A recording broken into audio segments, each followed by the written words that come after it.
All right. Well, it says I'm on YouTube, and I think it says we're live.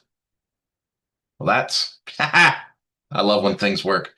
Folks, welcome to another Mañana No Mas live Thursday presentation. If you're here, great. If you're not, right. Well, I totally understand. I'm on YouTube. Let's turn that off. And fantastic. So we've got live on YouTube. We've got the delay. Uh, I should have a recording of this, right? So let's record this to the computer. And then that way, maybe I can repurpose it and put it in other places as well. But hey, folks, here we are. It's another live Thursday with Manana No Mas. We've had a lot going on. We have had a lot going on. And so one of the things that I really wanted to bring to your attention is, and this is like a pat on the back, right? There's been a lot going on as far as exposure goes. And so I'm sure if you've been like a YouTuber or someone that makes content or you're someone that follows other people making content, I'm sure that somewhere along those lines you're going to come across instances. Welcome back, folks. Hold on, close that. You're going to come across instances where you're going to be like, man, I see this person everywhere. If you're in the WordPress space or if you're in the agency space or you're working online with people, chances are you're going to see that I have been in multiple shows, multiple things. And so one of the things that I want to do is I'm going to jump into a quick screen share with you because there's just been a lot of stuff lately. So let's go first off to this over here. This is the membership machine show. Just this last Tuesday, so 2 days ago, we did a show. Me and Jonathan did a show, Lifter LMS versus LearnDash. Which one should you use in 2025? We do this show every week, and every week we talk about something else, right? So, what membership plugin should I use? What AI tool did you use for this, that, or the other thing? Hosting, form tools, automated marketing tools. Like we cover a lot of stuff here. And so it's called the Membership Machine Show because it's geared towards creators that want to have memberships. It's geared towards people that want to do things, right? But if we go to another show that I've been really, really enjoying being a part of, the WP Minute invited me to co-host a show called Whose WordPress Agency Is This Anyway? Yes, that's a long name, but whose WordPress agency is this anyway? I do this show with a guy named Toby Crines. Toby Crines, there's some kind of magic with the pairing of the two of us here. And yeah, again, pat on the back, right? Yeah, am I bragging? It's not bragging, it's just reality. The reality is certain people bring out the best in, right? The best in things. So the pairing of me and Toby and Matt Medeiros put us together. So Matt Medeiros put us together from the WP Minute. And as far as sharing time on screen, Toby and I just seem to have this really good energy together. And so we're able to volley off of one another really well. So there's not a lot of like awkward space. Like if you're waiting to hear two guys, argue with each other, this isn't your show. We volley really well together. We have different perspectives on things, but we volley really well together. And so our first show was released in May, and it's titled "Emotionally Unemployable: Agency Life with Kurt and Toby." Here's a summary of it. It's on the WPminute.com. So if you wanted to go to the WPminute.com and see it, you could. But this was the first episode that we did, and it gives you a list of the key takeaways. And I talked about things like from the training I do in the power sports world, I was like, agencies many times lose focus on their actual labor rate. Like they think they're charging $100 an hour, or they think they're charging 120 or 150 or 175 or whatever it is. They think they're charging a certain dollar amount for agency work. But when you push the numbers, when you track your time and you track your revenue and you push your numbers, you're going to find that your effective labor rate is generally less than that. We talked about productized services. Do you want to be an agency that does just custom work? Or do you want to be an agency that has processes that become products and products that can be sold, right? So we talked about that. We talked about sales success hinging on personal connections and industry niche, right? So we talked about that. And then we just talked about all kinds of things. Toby is awesome. So I love working with Toby. I'm really glad that Matt put us together.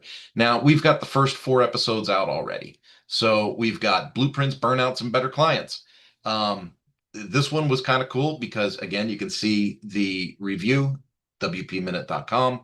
You can see the review of it. But we talk about again, productizing services. Is burnout real? What is value-based pricing? Right? So are we charging people what we do in an hour? Like, are we charging by the hour or are we charging by the result? Uh, for my agency, I focus on charging by the result. You have a pain point, I have a solution. I can create that solution for you. It's going to cost XYZ. Sometimes I can make XYZ happen in minutes. Sometimes it takes hours, but the value of XYZ doesn't change, right? The value is the fix, is the solution. I thought my dog was in here.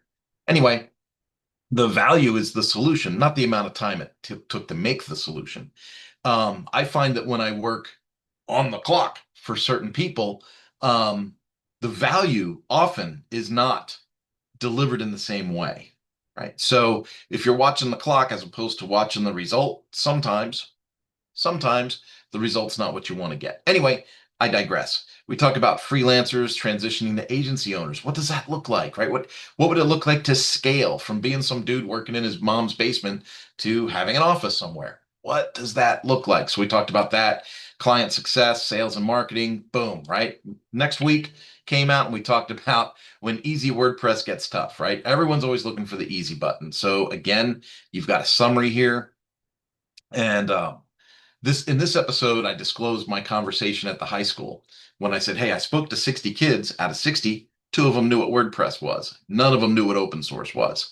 Like we got a lot of work to do with younger folks, right? If younger folks don't even understand what we do or have no concept of what we do, how are we going to infuse younger energy into our industry, right? So I was talking about that a little bit. We talked about AI code. We talked about clients wanting to use AI, right? They're like clients want to skip to the easy button.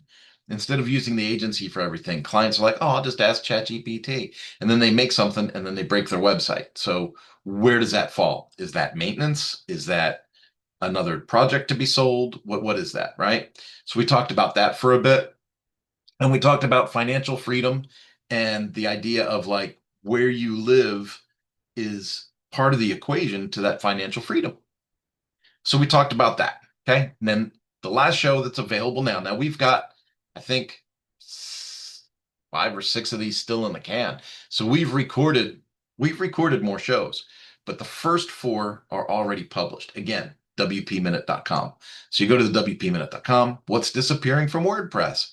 Right. So again, we have a summary and the key takeaways were, different no code tools, WordPress's commitment to backward compatibility, things that we talked about with like WordPress versus SaaS, right? Software as a service. So we talked about WordPress versus SaaS. Um, Again, AI came up and we really focused on the idea that people want to deal with people. People want to deal with people. And so your ability to use AI but relate to people is invaluable. It's invaluable.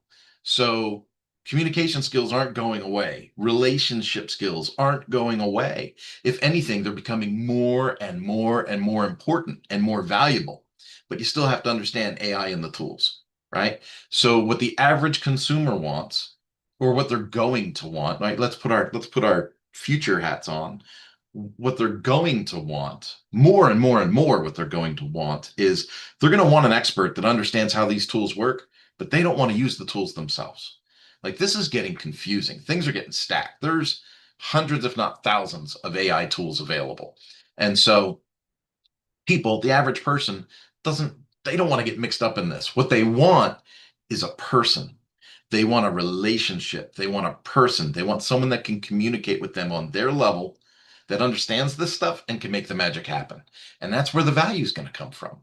So uh, I say a lot of disparaging things about AI. If you were to take snippets of what I say and piece them all together, you could make probably a full length movie of me talking smack about AI. I'm not going to lie. You could come up with enough snippets to say, here's a movie about why AI sucks, brought to you by Kurt Von Ahnen. You could do that. Okay. But you could also look at my content and take some snips and make a movie where I talk about the advantages of AI and the use of it as a tool and the idea that an expert understanding the projected outcome of using AI can hasten the pace, right? So I very much understand the benefits of AI. I don't want you to think I'm ignorant. However, general person, a guy that runs a towing company, a guy that runs a bakery, a guy that, yeah, a lady that runs a brewery somewhere. They don't want to become AI experts. They want to work with somebody that they can communicate with, right? And then have that expert use the AI to create tools affordably for them. That's what they want, right? We talked about local WordPress meetups. Are they going away? Are they going to have a resurgence? What's going to happen with those? We talked about sales and marketing and how you can use things like LinkedIn to generate more traffic and more conversions. Sometimes we mention SEO on the show a little bit, right? But SEO from the purpose of what? Like, is SEO about traffic? Is SEO about conversion? Is SEO about revenue? Is SEO about AI searchability? Is right. So we have these conversations about it. And then in this particular episode, we did talk about what it's like to get speaking gigs and to sell books and things like that because I've published a couple of books. So we have had a really good time on the show. And I think it's like really, really cool to have these moments. Now, some of you, and this is a Manana no Mas moment, right? So this is a Kurt Von Ahnen moment. So I want to share with you like why am I on all these different shows? In fact, if you went to the Manana no Mas website right now, at the top, it's going to say which of these shows sent you. Click here to tell us. And it's going to take you to the contact page. And now we have a radio button list that lists the different shows that I'm on.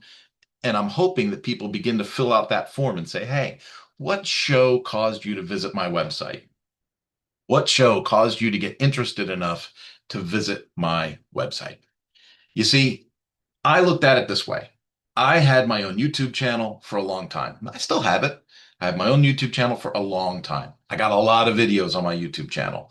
If you go to Kurt Von Ahnen on YouTube, that's one channel. If you go to Manana no Mas on YouTube, that's another channel. If you go to the Power Sport Academy on YouTube, that's another channel. Are you picking up where I'm going? If you go to Action Leadership on YouTube, that's another channel. If you go to these channels, there's videos, there's content. Not a lot of followers, not a lot of subscribers, not a lot of likes. I'm going to be real honest with you. And so I was kind of battling this idea of, wow, I have all this content and people that see it tell me it's valuable, but not enough people see it. And that drives us to the traffic argument, right? Not enough people see it. So how do I get it in front of people? How do I get people to understand what I'm doing? How do I get people to understand that John Maxwell certification I earned in 2016 is to help me communicate with people and build relationships, but I'm not getting the opportunity to build the relationships. How do I make this happen? And then I see people growing their audiences and experiencing and again this is not envy, okay, this is observation. It's not envy, it's observation. I see people growing their lists, I see people growing their audience, and then I have to get real with myself and I have to say, okay, am I upset because I don't have their audience? Am I upset because I don't have their opportunity? It's the opportunity, right? It's, I know I have something of value to share with people. So how do I get more people to see the stuff that I'm sharing? How do I invest in others? Because let's face facts. How much do you pay to watch something on YouTube? You don't. You don't. And so I'm not earning revenue off of this, right? But it's like if I'm going to do this work and make this content, it'd be kind of cool if people watch the content. And so as I worked with Lifter LMS, I noticed I got some people to kind of glam onto me a little bit, right? They wanted to connect with me on LinkedIn. They wanted to connect with me on Facebook. They wanted to connect with me on different platforms. Okay, cool.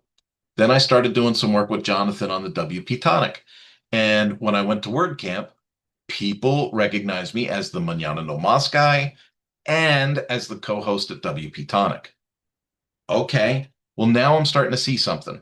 Now, is this traffic? let's have an honest conversation. Is this traffic? No, it's not traffic because those numbers still aren't what I thought I would see. I am not seeing, 150,000 people coming to watch a video of mine at YouTube. I'm just not seeing that. I'm not seeing, 1,000 followers or 1,000 subscribers on YouTube. I am not seeing that. Will I see it someday? Maybe, but I'm not seeing it now. Okay. So I'm not talking about traffic, but what I am talking about is impact. It's important to me to understand what I'm actually looking at. Am I looking at an audience that's as wide as it can possibly be, or am I looking for an audience that's as deep as it possibly can be? And I'm looking for a blend of the two, right? I want to make sure that I'm making an impact on enough people to make it worthwhile for me to make this kind of content. But the other side of the coin is I don't want just a bunch of people watching stuff that aren't paying attention or that aren't or fake accounts. I'm not looking for fake accounts. I want real people. I want real people that are going to put in comments. They're going to jump into my contact page and send me a note or let me know, hey, I'd really like it if you talked about this. Or hey, I liked your content on this topic. What are your thoughts on that topic? Like that kind of feedback, that kind of integration with people is what I'm really looking for. And the more that I can add value to people and help them find success in a certain space, you have no idea how fulfilling that is to me. So a perfect example is the power sports marketplace. So in power sports, I love motorcycles. It's a disease. I can't help it. There, there's a picture of me turn 4 at Pueblo Raceway. Okay. It's an old picture, but it's one of my favorite pictures. I love that picture, right? That's me at Pueblo Raceway. Gosh, I can't even remember. 1999 or something like that. Anyway, I love motorcycles. Here's what I don't love. People that work in the service departments at motorcycle dealerships generally have never had any training in communication, uh, conflict management, organizational skills, right? Like project management. So these dealerships, they struggle to keep up with customer demand, parts, scheduling, technician obstacles. They struggle with these things. And these are things that I have quite honestly mastered over a couple of decades. And so I work with a lot of power sports dealers to train them on how to be better at this. Now, this is through my project called the Power Sport Academy. Okay. Now, I have a ton of content that these people can take for free. I have a free course called Getting Started in Service that people can take for free. It's not about the revenue. It's nice when a project generates revenue, but for me, I'm 57 years old. I want to pay it forward as much as I can to as many people as I can with the time that I am healthy and vibrant and full of information. I'm not going to say I know it all. Nobody knows it all. I'm continuously learning. I have right now 3 different software things that I am trying to figure out. Not master, just figure out. Okay, so I'm constantly trying to work on developing myself. But as I'm working on me, I want to help other people be inspired to work on themselves. Like I said, I'm old enough now. I have enough experience, in me to say, okay, what can I share? What can I pay forward to other people? Another initiative is what we call the Sunflower Launch. Sunflower Launch is in Hutchinson, Kansas. It is an initiative that's currently being pushed through different organizations locally so that we, Mañana No Mas, can be integral. Is that the word? I think that's the word. Can be integral in starting an apprentice program for recent graduates of high school or college and show them how, not show them an idea of, right? But show them specifically how. How do you take your computer knowledge, learn WordPress, and start your own agency and generate revenue? Like, no one's teaching these kids this. So how? Not wouldn't it be nice to, or this. I'm talking hands-on apprenticeship.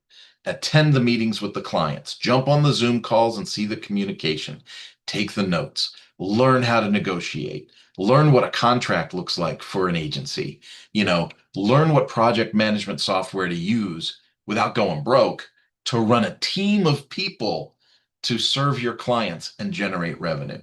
Like, boom, this is a real thing. And so when you understand that that's my heart, when you understand that that's what I like to do, uh, it's like I'm a Christian, I'm a man of faith. And so when I dive into a piece of scripture that speaks to me or something that it's like life changing, that might sound hyperbolic to some, but sometimes you read something in scripture, man, that's life changing. That is life changing. I'll jump on. I'll share it. I'll share it with you. I'll do a live sometimes and talk about a book in the Bible. I work with a college age group at church. I am there not to preach to them every week. I don't, that's not my role. My role is to be there, to just be there, right? If they want to talk, I'm there to talk. If they want to joke around, I'm there to joke around. If I'm there to run a table with a small group, I run the table with the small group and we have a little discussion, right? But it's just being there so that my oldness can transfer some knowledge and experience into a younger set, maybe lend a little wisdom to some folks. That to me is what is driving me through this period of life. That sounds odd to some, and if some are going to say, oh, look at him doing this, right? I think it's important to understand what the motivations are.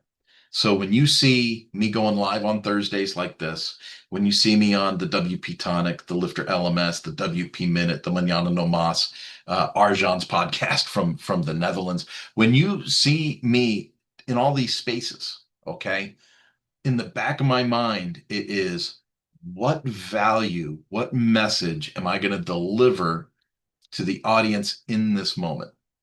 That's what's coming on to me.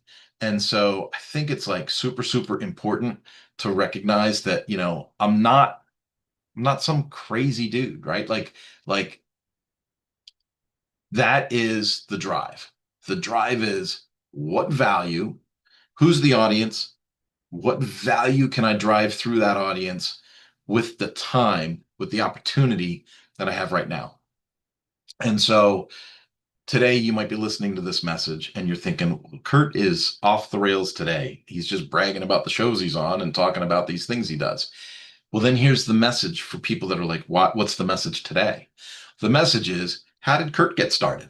Right? How did Kurt get started doing all this stuff? He's I've written and published books. I'm part of all these shows. I'm co-hosting things. I'm running my own business. Some people think, oh my God, there's not enough time in the day. It comes down to time blocking and management. And quite honestly, the ability to say no. There's a lot of things I say no to. There's a lot of people that want to talk to me about this idea or that idea, or I got a business idea, or I'm an idea man, but I need somebody that can make it real. Those are people I'm probably not entertaining, right? Because I want to focus on who can I add value to that I believe can take it and run with it, or who's in a marketplace that I'm already passionate about. And so I work with a lot of folks at that level. So if you're watching this and you're saying, well, what's the message to me today? What's my takeaway? I hope that your takeaway is, um, how can I find a communication channel that works for me? Like I said, I have seen other people succeed in just straight up YouTube world. I've seen people straight up succeed in Instagram, straight up succeed in TikTok, right? I have tried those channels and I have a presence on those channels, but I have not straight up succeeded within those channels. So you have to find a channel that works for you. Okay. Find a channel that works for you. I love the interview format. I love having a conversation with somebody and understanding that other people are going to hear that conversation and come away with actionable items. Like I love that idea. And so for me, that's my sweet spot. So I'm going to encourage you, try some things, experiment with some things, find what works for you, and then pay it forward. Share messages of encouragement, of how to do things, of processes, and build yourself some authority within your space. Folks, not going to lie, I've been doing this a long time. And some people are going to see my recent content and they're going to be like, oh, who's this guy? And let's be honest, on the WP Minute, Toby makes me look smart. Toby makes me look smarter than I am. So, and I'm not saying Toby looks dumb. What I'm saying is he asks me the right questions, or we have the right conversation that, like when I listen to those replays, I think to myself, really? That sounds smarter than I think I am. Um, and that's just me listening, right? So I'm sure the average listener is like, oh, wow, I didn't think about it that way. Didn't think about it that way because didn't have someone like Toby asking that question, right? Or having that feedback that got those wheels turning the way that wheels can turn. And so when you are doing this and you begin to amass an audience, here's what can happen. Like I said, I've put in a lot of time. I've done the laps on this, and I'm now getting exposure on all these different shows. There are some people that are seeing like the WP Minute for the first time, and they're wondering like, "Whoa, who's this new guy?" Right? Who's this all of a sudden person? For me to have shorts and episodes that see over 1,000 views and stuff, it's kind of a big deal for me. Like I've always been in the hundreds, not the thousands.